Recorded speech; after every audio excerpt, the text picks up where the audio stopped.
Ang Ayam Simony ay isang natatanging lahi ng manok na nagmula sa Indonesia. Ito ay kilala dahil sa kanyang kapansin-pansin na itim na kulay na sumasaklaw hindi lamang sa mga balahibo nito, kundi pati na rin sa balat, laman, buto, at mga organo.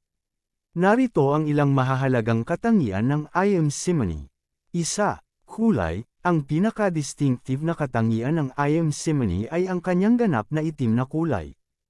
Ang pagkaitim nito ay dulot ng isang genetic mutation na tinatawag na fibromelanosis, na nagdudulot ng labis na melanin. 2.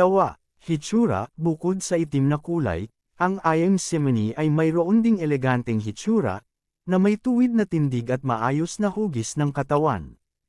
Ang kanilang mga mata ay karaniwang maitim din, bagaman ang ilang mga ibon ay may bahagyang daring o gray na kulay sa kanilang mga tuka at paa. 3. Pag-uugali. Kilala ang Ayam Simony sa pagiging mahinahon at madaling alagaan. Sila ay maaaring maging medyo mahiyain sa mga hindi nila kakilala ngunit sila ay friendly at madaling makisama sa kanilang mga may-ari.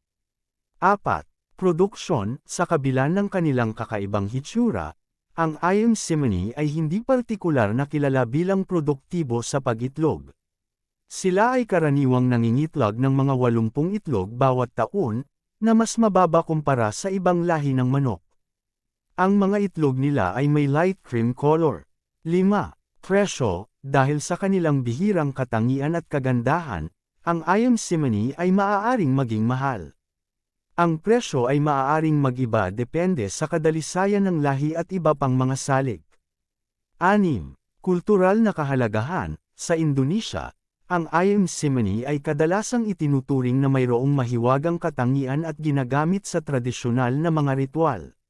Dahil sa kanilang natatanging katangian at estetikang halaga, ang Ayam Simony ay madalas na pinapahalagahan ng mga collector at mahilig sa kakaibang mga lahi ng manok sa buong mundo.